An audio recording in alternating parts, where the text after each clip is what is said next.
Assalamualaikum warahmatullahi wabarakatuh.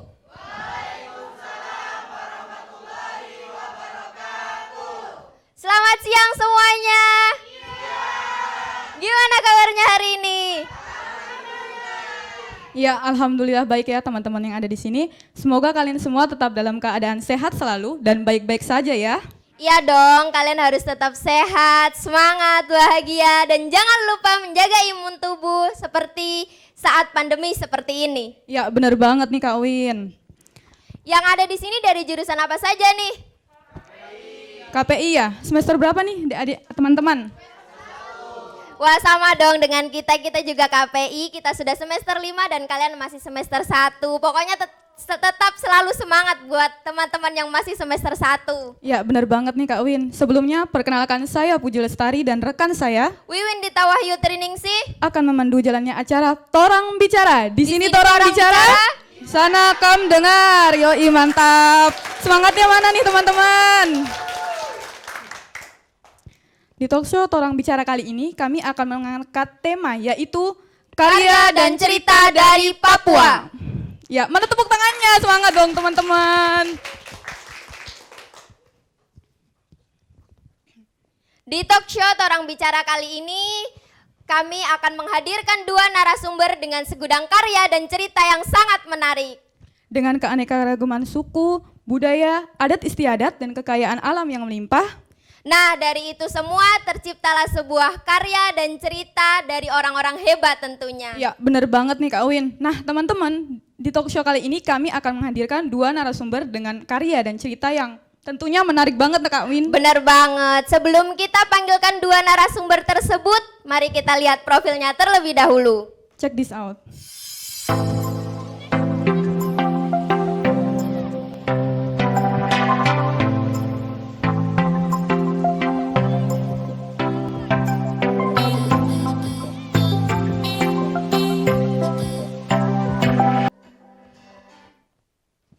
Ya, itulah tadi profil narasumber pertama kita. Pasti teman-teman sudah penasaran. Langsung saja kita panggilkan narasumber pertama kita, Kak Wawan Mangile. Selamat datang Kak Wawan. Selamat datang Kak.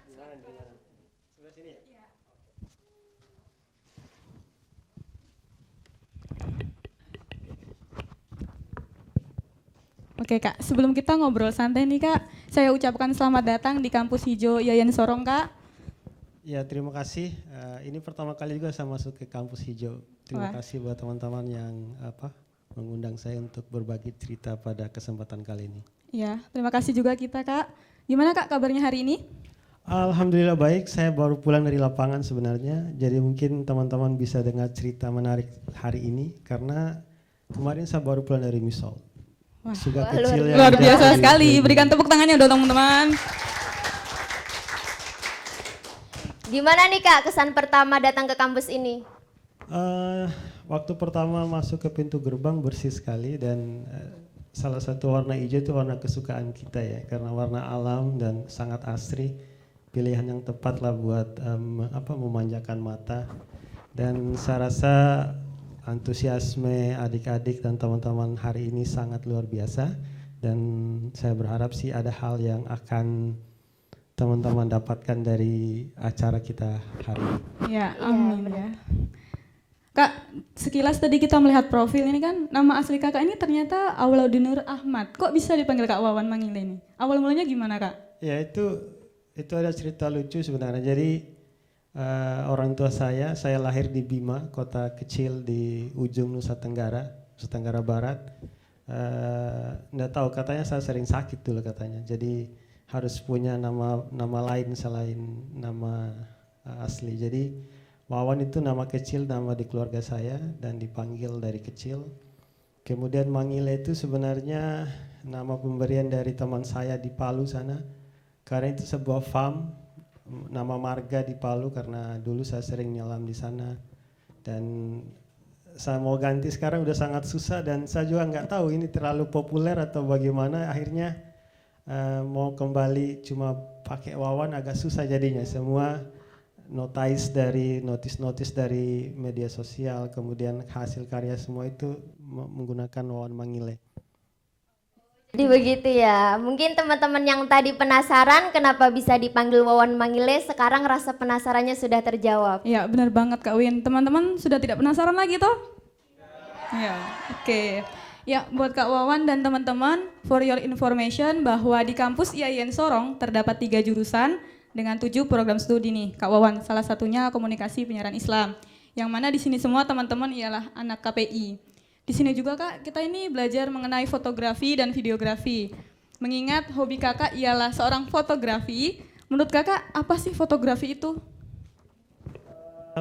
Sebenarnya fotografi itu menggambar ya. Jadi kalau teman-teman masuk dalam suatu media ruang gelap, itu bisa lihat apa-apa enggak? Tidak dong. Nggak Sama bisa dong, sekali Kak. tidak ada. Iya. Jadi sebenarnya fotografi itu seni menggambar dengan cahaya.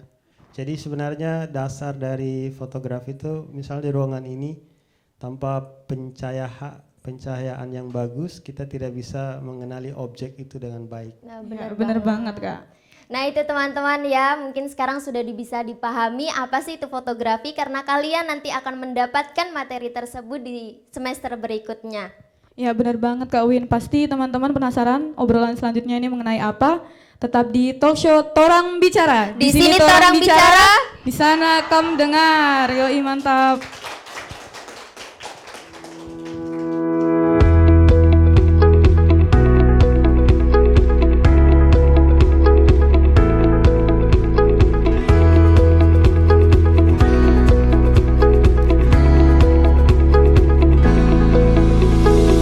Jurusan Dakwah dan Komunikasi merupakan salah satu jurusan yang ada pada Institut Agama Islam Negeri Sorong. Jurusan Dakwah dan Komunikasi membawai 2 program studi, yaitu Komunikasi Penyiaran Islam atau KPI dan Bimbingan Penyuluhan Islam atau BPI. Lulusan jurusan Dakwah dan Komunikasi bukan hanya dipersiapkan untuk terjun langsung kepada masyarakat berdakwah di mimbar sebagaimana yang dipahami masyarakat luas. Alumni jurusan dakwah dan komunikasi mampu menguasai segala aspek keahlian yang dibutuhkan oleh masyarakat. Visi: terciptanya jurusan yang berakhlak Islami, populis, dan unggul dalam pendidikan, pengkajian, pembangunan, serta penerapan ilmu dakwah. Misi: menyelenggarakan pendidikan dan pengembangan ilmu dakwah dengan mengaplikasikan nilai-nilai moral dan pendalaman rasa persatuan dan kebersamaan. Menerapkan ilmu dakwah yang kritis, kreatif, dan inovatif dalam meningkatkan kualitas pelayanan, tepat, dan suasana senang. Melakukan penelitian dakwah yang berbasis akademik dan masyarakat.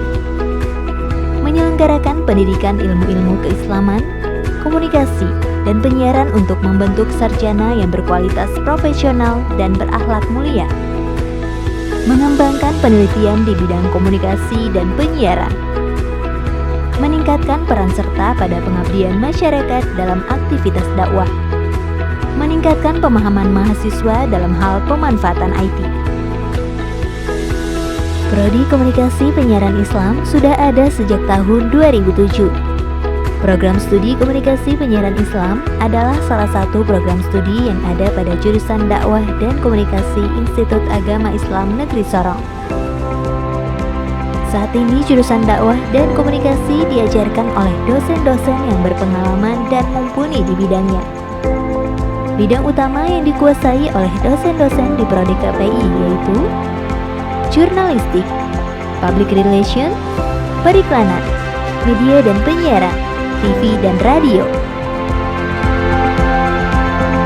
Orientasi Prodi KPI tergambar pada kompetensi, prospek, serta fasilitas yang berfungsi untuk menampung minat serta bakat dari mahasiswa KPI yang beragam.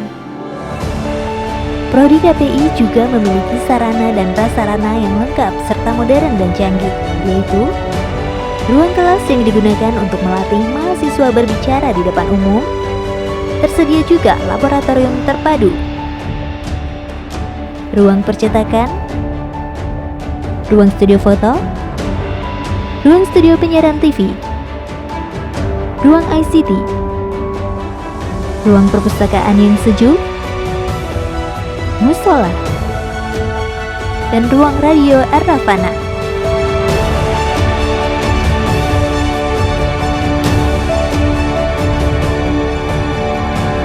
Jadi tunggu apa lagi? Segera daftarkan dirimu dan menjadi keluarga besar jurusan dakwah dan komunikasi.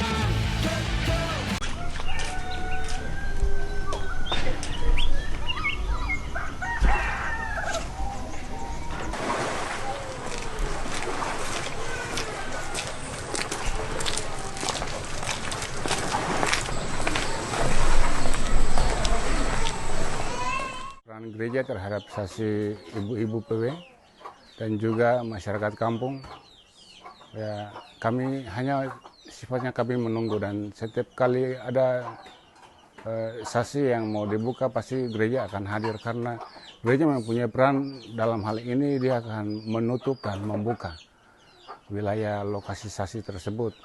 Jadi pada saat kemarin, pada beberapa hari yang sudah berlalu, kami buka wilayahnya sasi PW dan juga kampung itu melalui satu ibadah khusus. Setelah itu baru papan akan diambil, terus masyarakat mulai menyelam dan juga ibu-ibu. Orang bicara, Di sini orang bicara, di sana kamu dengar. Ya teman-teman, masih bersama Kak Wawan. Tadi teman-teman sudah melihat sekilas video mengenai sasi, dan kemarin kalau boleh tahu kakak habis dari misol ya? Ya, kemarin saya ke Misol juga untuk acara yang sama, untuk buka sasi ibu-ibu di Kampung Kapacol di Misol Barat. Karena memang sasi itu mereka sudah buka setiap tahun karena betul-betul dijaga. Kemudian juga mereka menerapkan aturan panen yang cukup bagus secara konservasi. Misalnya lobster itu ada ukuran tertentu yang boleh diambil. Kemudian lobster yang bertelur itu tidak bisa diambil. Jadi semua aturan-aturan itu yang menyebabkan mereka bisa rutin membuka sasi setiap tahun.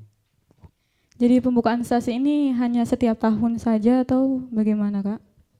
Sebenarnya atau ada yang tahu nggak sasi itu apa? Iya, sebelumnya ya itu yang tadi mau saya tanyakan, sasi itu apa sih kak? Gitu. Bingung Mungkin kan teman-teman pasti. belum tahu Ya. sasi itu apa.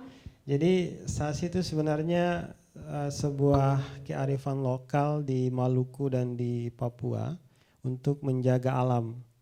Jadi sasi itu sebenarnya larangan artinya. Jadi kalau misalnya saya mengatakan saya mau sasi air ini, berarti selama masa sasi saya belum bisa minum, nggak boleh diambil. Jadi itu sasi. Jadi misalnya tadi ibu-ibu di Kampung Kapolcol sana menyatakan mau sasi lobster, berarti selama masa sasi itu lobster nggak boleh diambil. Jadi itu artinya. Jadi sebuah kearifan yang cukup bagus untuk masyarakat di Maluku dan di Papua. Nah, buat teman-teman yang tadi penasaran dengan apa sih itu sasi, sekarang sudah tahu kan? Sudah belum? Sudah. Sasi itu apa coba tadi dibilang Kak Wawan? Hah? Apa? Pelarangan. Ya, Yang bener semangat banget. dong jawabnya. Yang semangat dong, aduh. Tepuk tangannya dulu dong. Masa males-males ini audiensnya. Jadi sasi sendiri itu merupakan pelarangan ya kak? Ya, jadi larangan. Jadi misalnya ada juga, ndak mesti di laut ya. Yang paling umum sebenarnya sasi pinang, sasi kelapa. Pinang juga bisa Iya, disasi. jadi kalau misalnya masyarakat atau pemilik hak ulayat itu bilang, oh saya mau sasi pinang, berarti biar pinang buahnya jatuh nggak ada yang berani ambil. Karena mereka rasa oh ini sudah disasi dan tidak boleh diambil. Kelapa juga begitu. Ya, Oh, jadi iya, seperti Kak. itu ya. Saya kira cuma sasi, Jadi kamu mau sasi apa nih? mungkin sasi air kak. Oh iya kak, tadi kan sesuai dengan profil kakak kan kakak bekerja di Yayasan Konservasi Alam Nusantara. Apakah sasi ini termasuk program kerja? Iya, jadi Yayasan Konservasi Alam Nusantara itu sebenarnya NGO ya, LSM, Lembaga Swadaya Masyarakat yang bertujuan melindungi alam ini baik di darat maupun di laut. Jadi kami untuk program di Papua Barat itu semua di laut atau di masyarakat pesisir. Jadi untuk program yang untuk perlindungan habitat hutan itu ada di Kalimantan Timur untuk orang hutan dan habitat kampung-kampung adat di sana untuk kars dan hutan kampung, hutan desa kayak gitu. Nah jadi di Papua Barat ini kami bekerja banyak dengan masyarakat termasuk tadi yang sasi itu. Oh iya Kak. Jadi ada beberapa kampung di Misol itu yang sudah melakukan sasi. Termasuk juga di Kofiau itu di baratnya Raja Ampat. Kalau Misol itu kalau teman-teman lihat di peta itu paling selatan dari Raja Ampat. Paling bawah udah dekat dengan Seram. Oke. Jadi sasi kemarin kakak sempat dari sana itu melakukan pembukaan sasi ya? Ya, jadi kemarin saya dari Misol masyarakat memberikan informasi ke kita, mereka mau buka sasi katanya untuk keperluan anak-anak sekolah. Jadi mereka hasil dari sasi itu mereka akan serahkan untuk anak-anak mereka yang sekolah di Waisai, yang sekolah di Sorong sini, yang sekolah di di kampung lain karena di Kapacol sendiri sekolah itu cuma sampai SD. Jadi kalau mereka mau melanjutkan ke SMP, SMA, kuliah itu mereka harus keluar kampung. Nah biasanya dari hasil sasi ibu-ibu tadi itu akan digunakan untuk biaya sekolah mereka. Oh iya, jadi seperti itu ya Kak.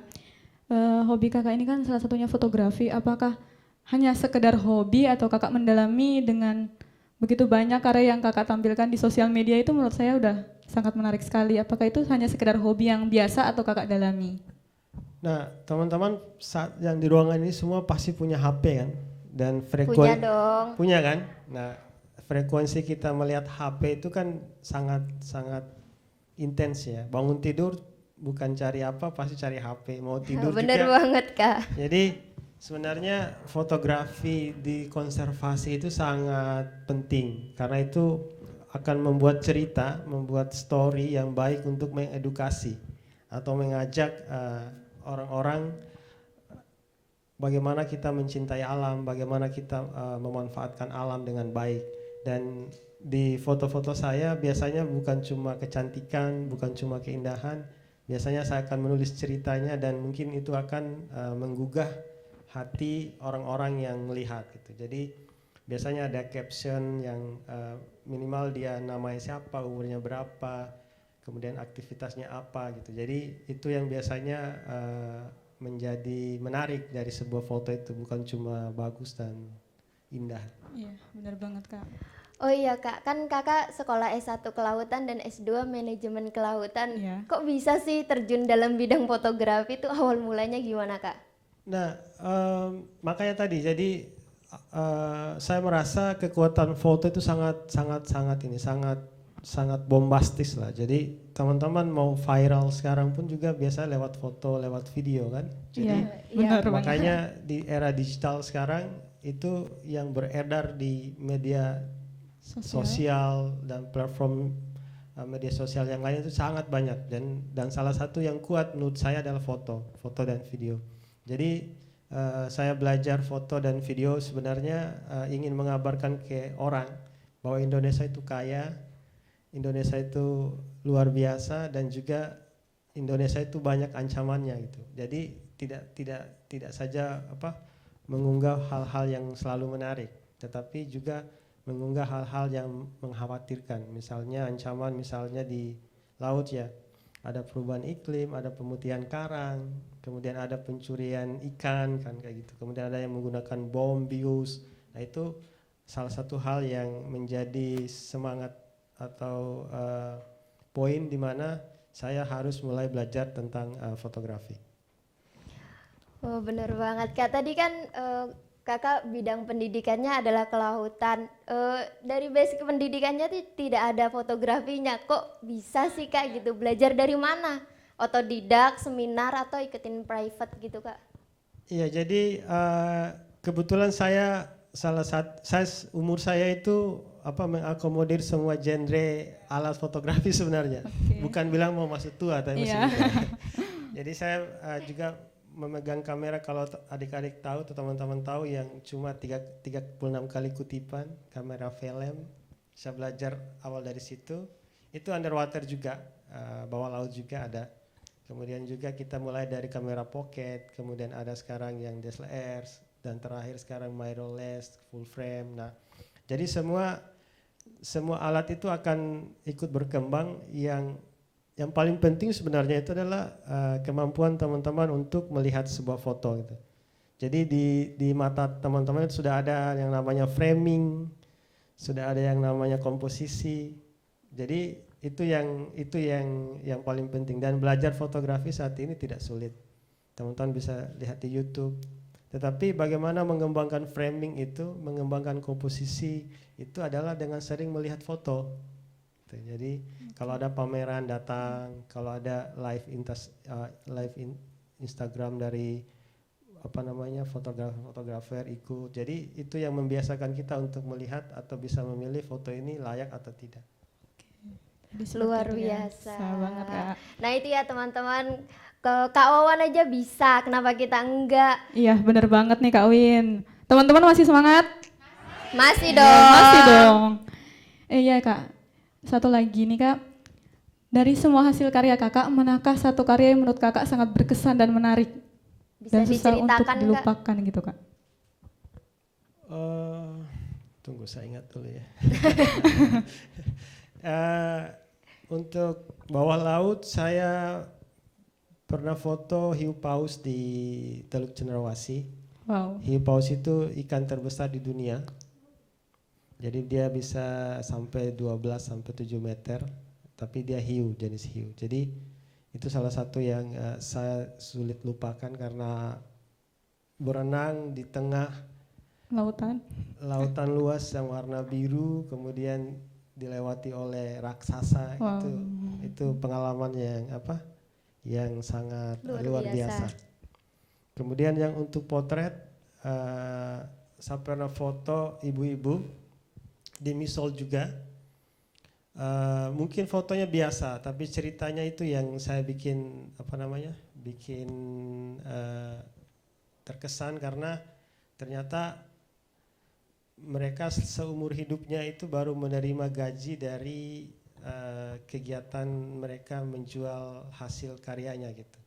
Jadi selama ini dia cuma tinggal sebagai rumah tangga, dan YAKAN, Yayasan Konservasi Alam Nusantara, itu datang untuk melakukan pendampingan, peningkatan kapasitas, dan di Natal itu mereka bisa menerima bonus dari hasil abon. Mereka bikin abon ikan saat itu, dan saya langsung foto, dan saya bilang ini momen yang luar biasa, bagaimana seorang perempuan dari kosong betul gitu, dia cuma tahu mengurus istri, mengurus anak, mengurus suami, mengurus rumah, dan di umurnya yang sudah tidak muda lagi dia terima gaji dari hasil kerjanya selain menjadi ibu rumah tangga. Itu cerita dari foto itu yang luar biasa menurut saya. Oke.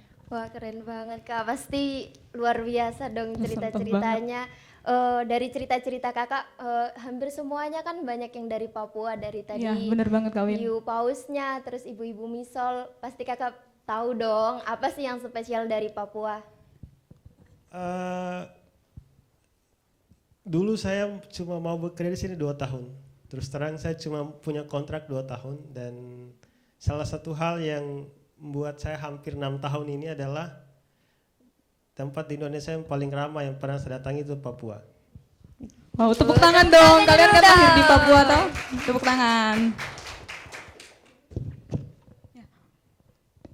Oke Kak, sebelum kita break iklan, ada beberapa karya yang bakal kita tampilin nih teman-teman, biar teman-teman tahu hasil karya Kakak Wawan yang menurut kita sangat wow banget.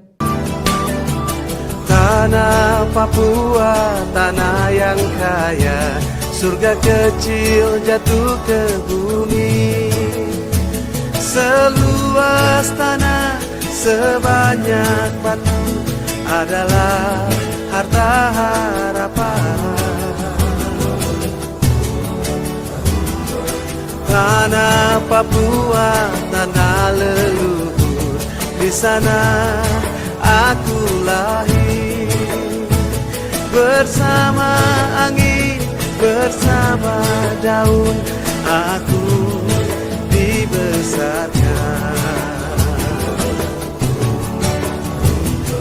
Hitam kulit, keriting rambut, aku Papua.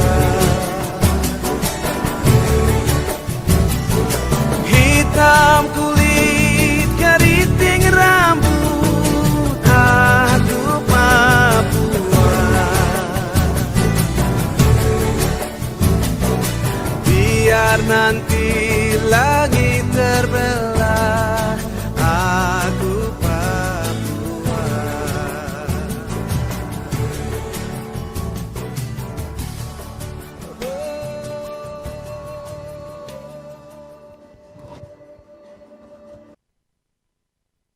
Ya teman-teman, itulah tadi hasil karya Kak Wawan, beri aplausnya dong.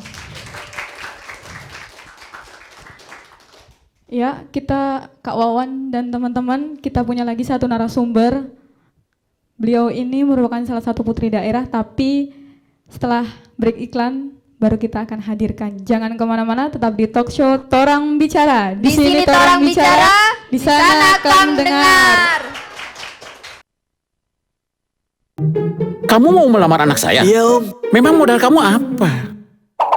tabungan emas pegadaian. Tabungan emas Pegadaian? Betul om, untuk masa depan, untuk investasi, serta keperluan lainnya. Tepat sekali, ayo menabung emas. Nabungnya mulai dari 5.000-an saja. Top up emasnya bisa di ATM, e-banking, dan m-banking om. Kamu memang calon mantu yang kekinian banget deh, Bu. Pegadaian.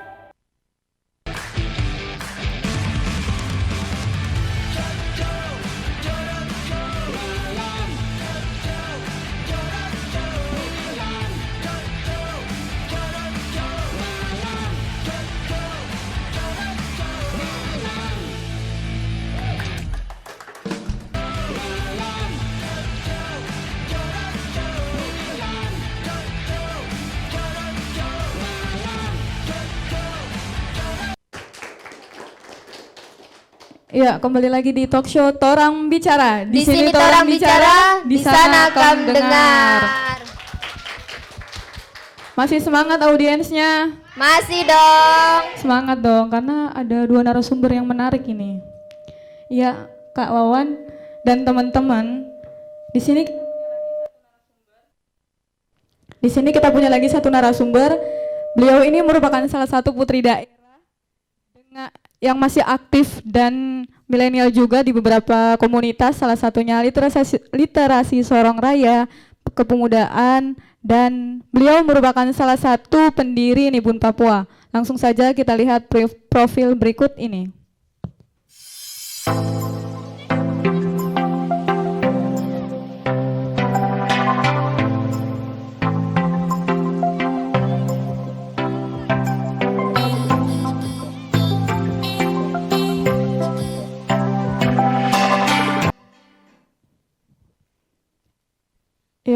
Ya, Profil dari narasumber kedua kita, langsung saja kita panggilkan ke narasumber kedua kita, Kak Hana Franis Karet.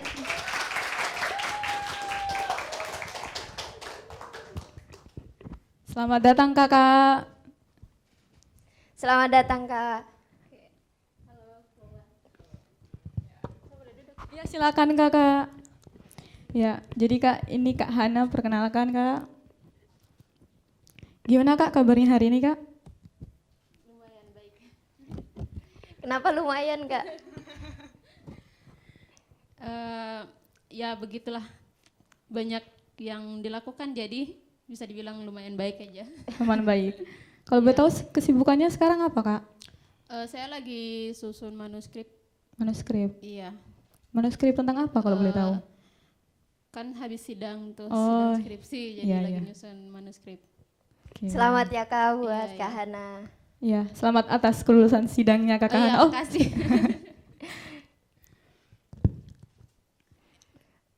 Kakak kan selain kuliah aktif di beberapa komunitas. Bisa dijelaskan Kak komunitas apa saja? Sebelum saya bergabung di komunitas itu, sebelumnya saya organisasi pertama yang saya ikuti itu PMI dulu, Palang Merah Indonesia. Nah, dari situ saya cari-cari informasi, ternyata ada kegiatan-kegiatan di literasi. Nah, saya ikuti, kemudian gabung di Forum Literasi Sorong Raya. Ya. Nah, dari situ Forum Literasi Sorong Raya itu kan besar itu grupnya. Ya. Nah, dari situ kemudian dari Buku Untuk Papua dia mencari volunteer. Ya. Saya mendaftar sebagai volunteer karena waktu itu masih jalan tanpa nama. Ya. Kayak mahasiswa cuma tempel-tempel saja begitu setiap kegiatan. Jadi di situ saya jadi volunteer Buku Untuk Papua. Setelah 2 bulan kemudian mentor saya bilang saya harus didirikan sebuah komunitas. Iya, sebuah inisiatif saya sendiri. Jadi di situ saya buat inisiatif saya yang namanya Nibun Papua. Oke, jadi muncullah Nibun Papua ya Kak? Iya, punya saya sendiri sampai Oh sekarang. baik Kak, tahan dulu Kak. Tahan dulu Kak, Masih jangan ada dulu nanti. diceritakan biar teman-teman penasaran nggak nih apa itu Nibun Papua?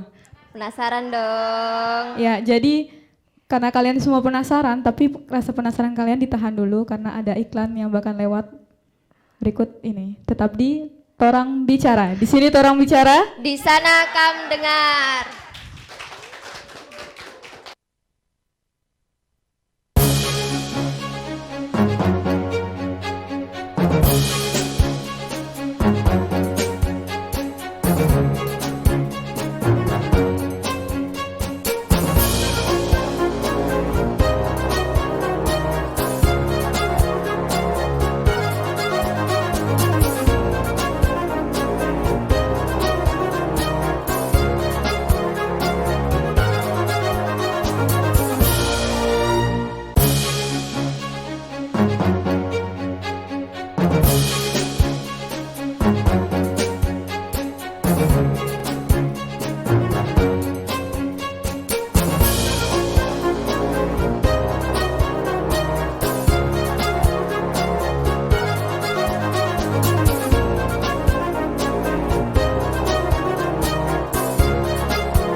Iya, masih bersama saya dan tentunya dengan 2 narasumber di talk show Torang Bicara. Di sini Torang Bicara, di sana kam dengar.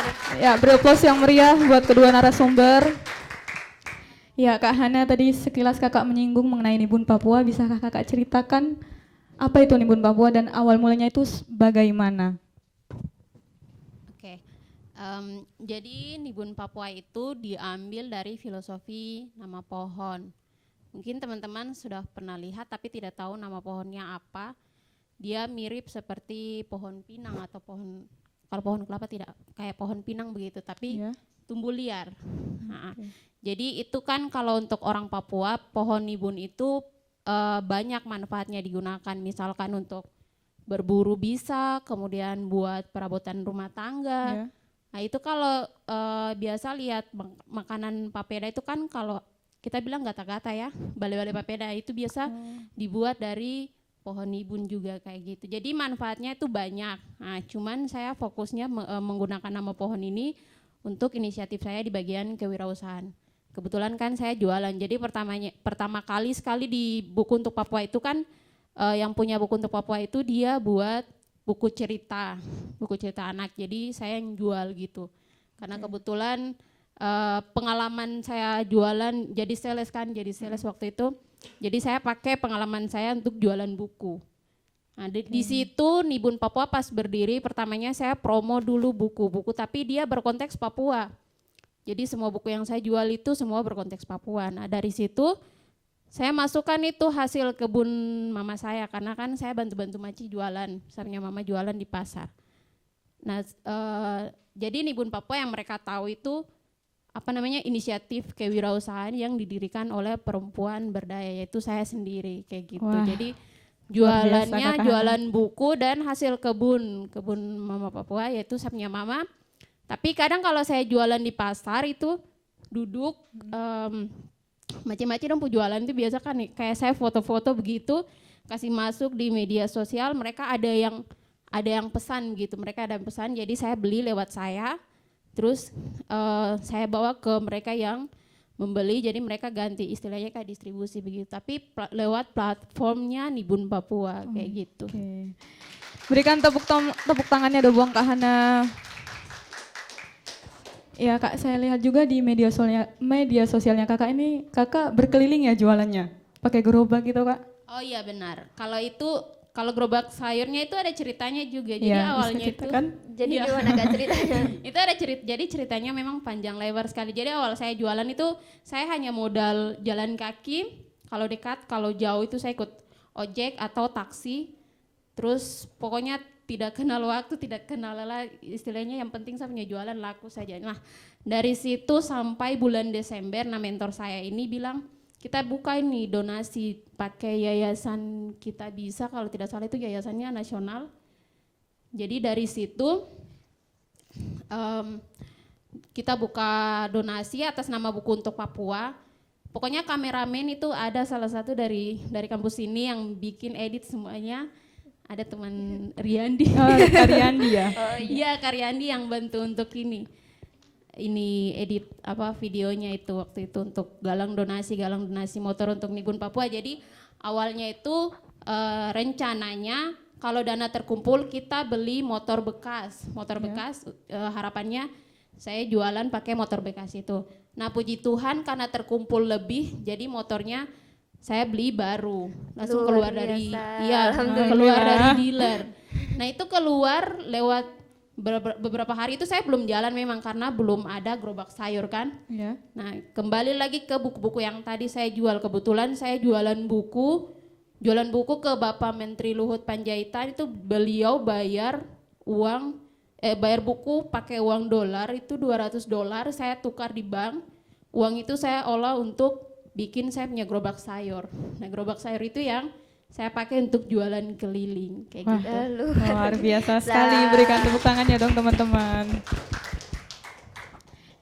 Ya teman-teman, itu tadi kisah menarik dari Kak Hana nih.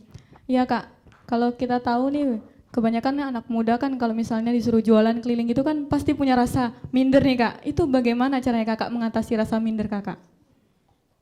Cara saya mengatasi rasa minder saya itu pertama dukungan dari lingkungan, dari orang-orang sekitar dulu. Mereka awalnya bilang kok jangan malu, intinya kok jangan malu saja, kok harus berani. Nah pas jualan itu baku tawar yang diri dulu, aduh ini bagaimana ini, nanti dong beli atau tidak, nanti ketemu orang-orang nanti dong bilang saya bagaimana. Oh iya.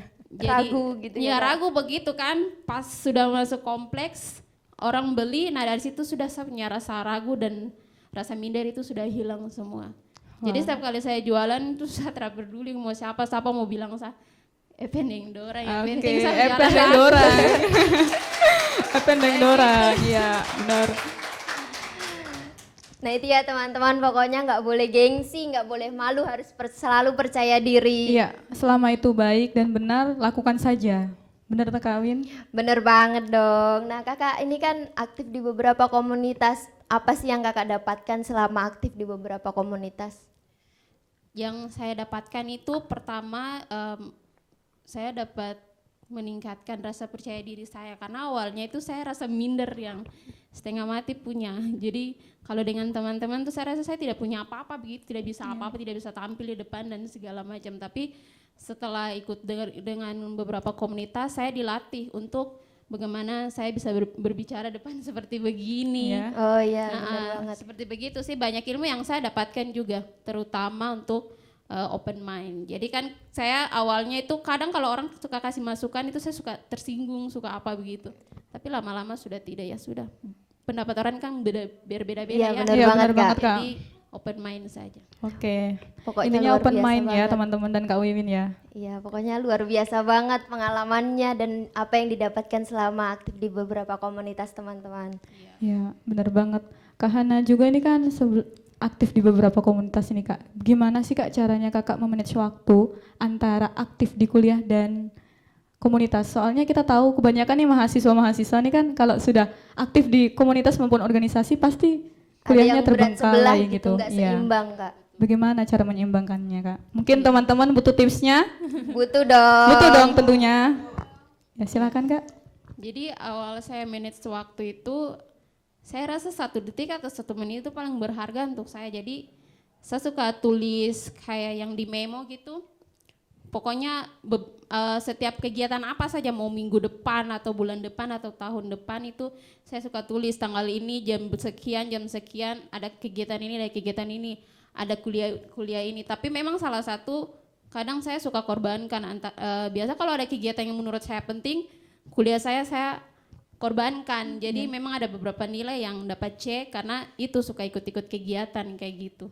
Jadi antara salah satu saya korbankan, tapi saya coba untuk bisa netralkan akan dua-dua. Kayak gitu, karena ada memo saya selalu tempel-tempel di kamar.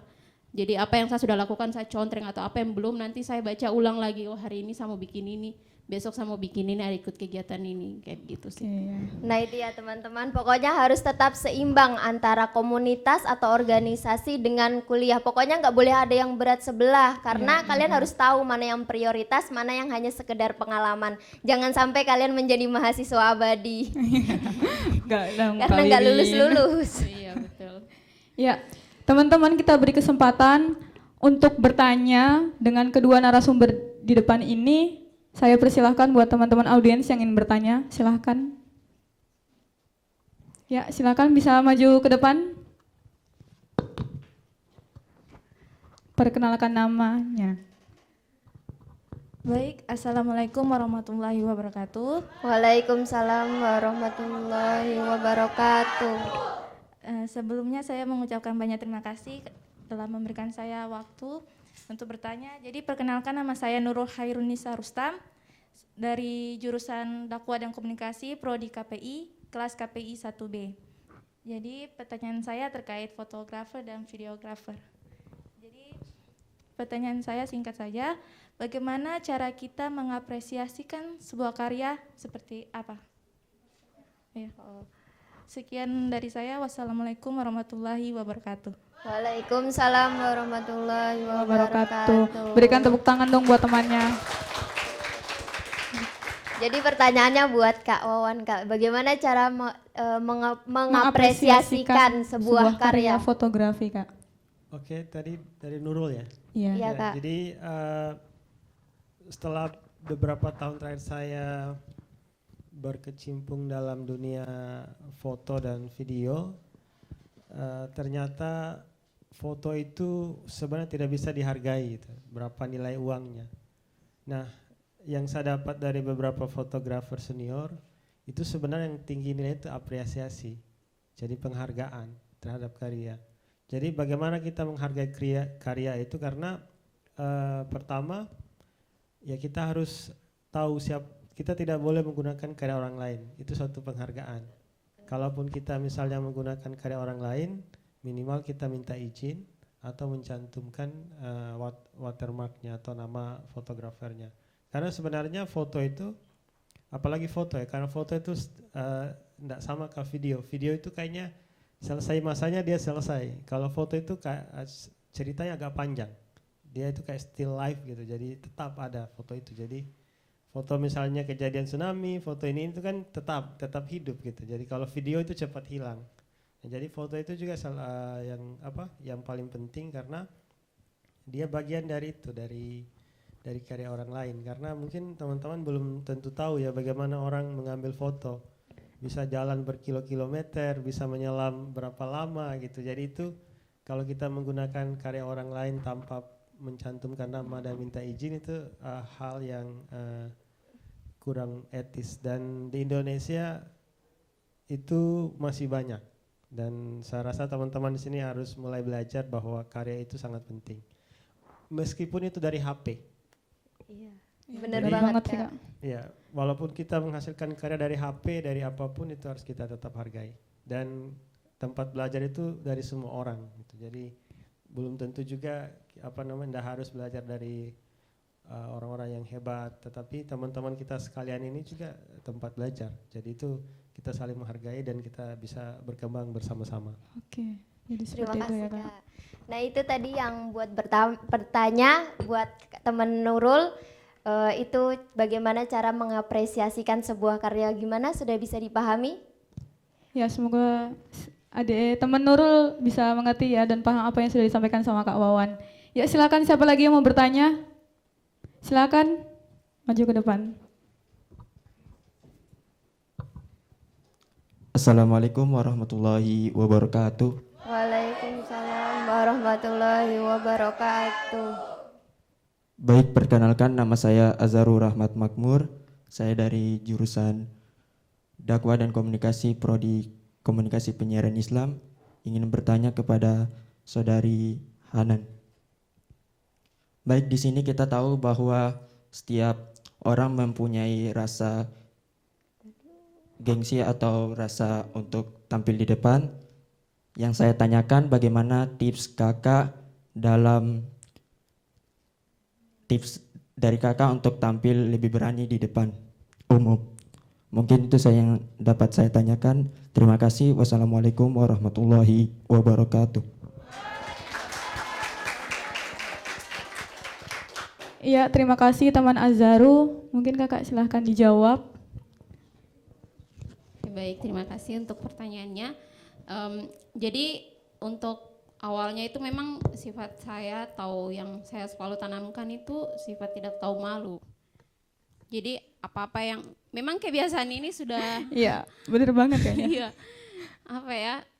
Ya memang saya tidak tahu malu, maksudnya tidak tahu malu dalam arti kayak macam lakukan apa-apa itu yang menurut saya kalau macam tidak merugikan orang lain ya sudah, tidak usah peduli begitu. Jadi rasa gengsi saya itu saya kurangi dengan memang dalam diri saya sudah tanamkan itu. Tidak usah gengsi, kalau kita malu, kita lapar. Ya, siapa yang mau tolong kalau bukan kita sendiri ya Kak? Kalau kita gengsi nanti tidak makan. Pokoknya itu sudah.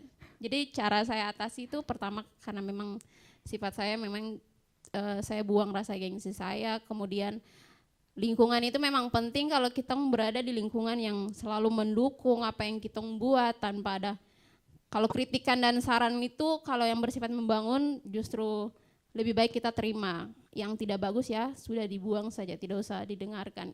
Jadi lakukan apa saja yang menurut kita itu penting dan membuat kita bangun kayak gitu.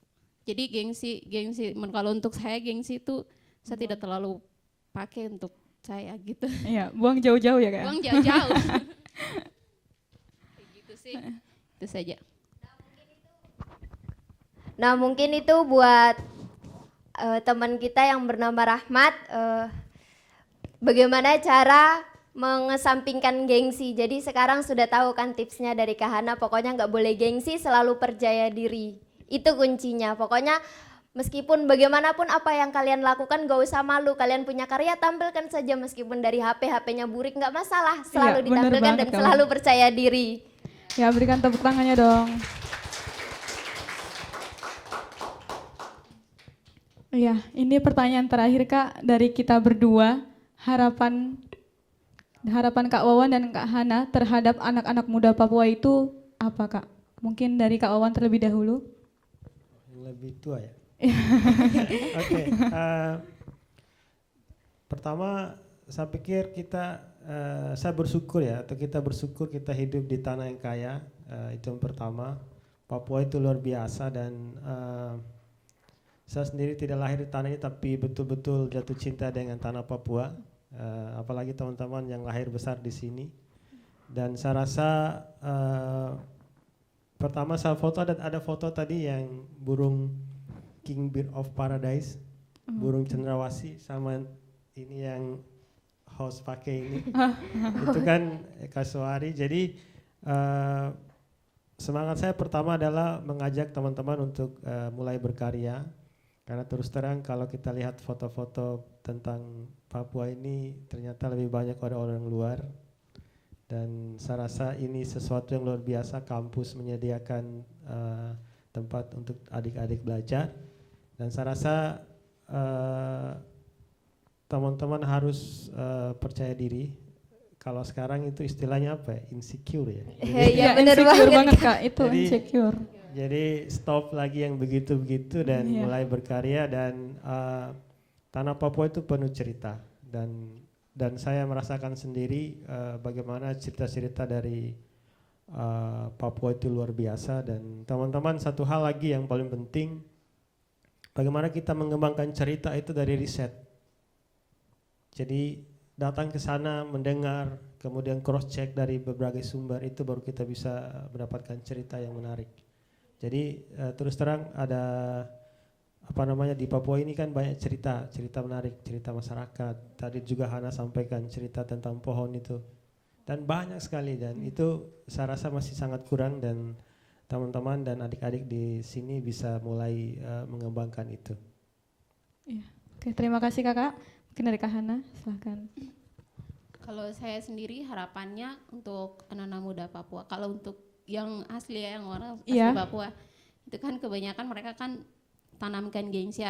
Kalau gengsi itu memang sudah turun-temurun ya, kalau saya bilang, karena mereka selalu bilang jadi tuan di atas tanah sendiri. Maksudnya kebanyakan banyak yang mau jadi PNS, politikus dan segala macam. Tapi sebenarnya kan pekerjaan-pekerjaan sederhana yang seperti yang saya lakukan, jadi penjual keliling sayur, seperti mas-mas sayur pada umumnya, itu kan mereka bilang itu pekerjaan apa, seperti begitu. Jadi menurut saya banyak belajar saja sih dari teman-teman pendatang. Mereka tuh mau berusaha dari nol kayak gitu.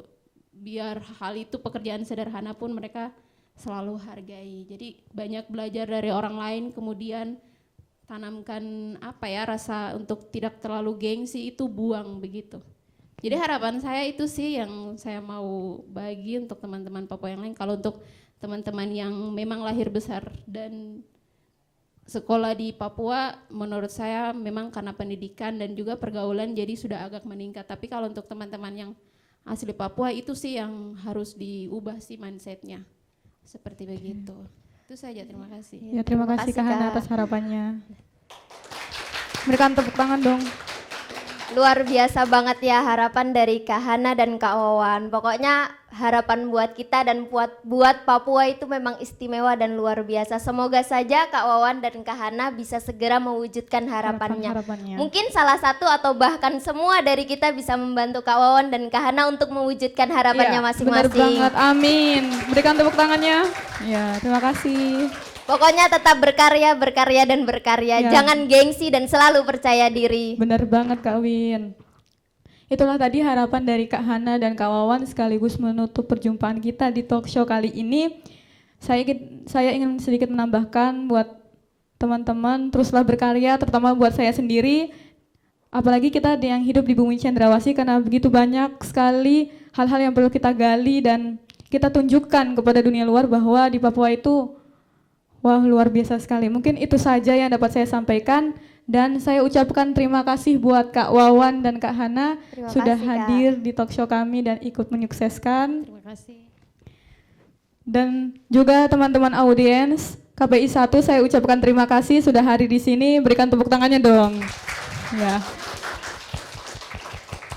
Dan saya ucapkan juga terima kasih buat Ketua Jurusan Komunikasi Penyiaran Islam, kepada dosen kita Ibu Eva Rubawati, dan tentunya para donatur yang sudah memberi sumbangsinya berupa materi buat acara talk show ini. Saya ucapkan terima kasih. Akhir kata, saya Puji Lestari dan rekan saya Wiwindita Wahyu Tridingsih pamit undur diri. Wassalamualaikum warahmatullahi wabarakatuh. Torang bicara, di sini torang bicara, Di sana kam dengar. Mantap, berikan tepuk tangan yang meriah.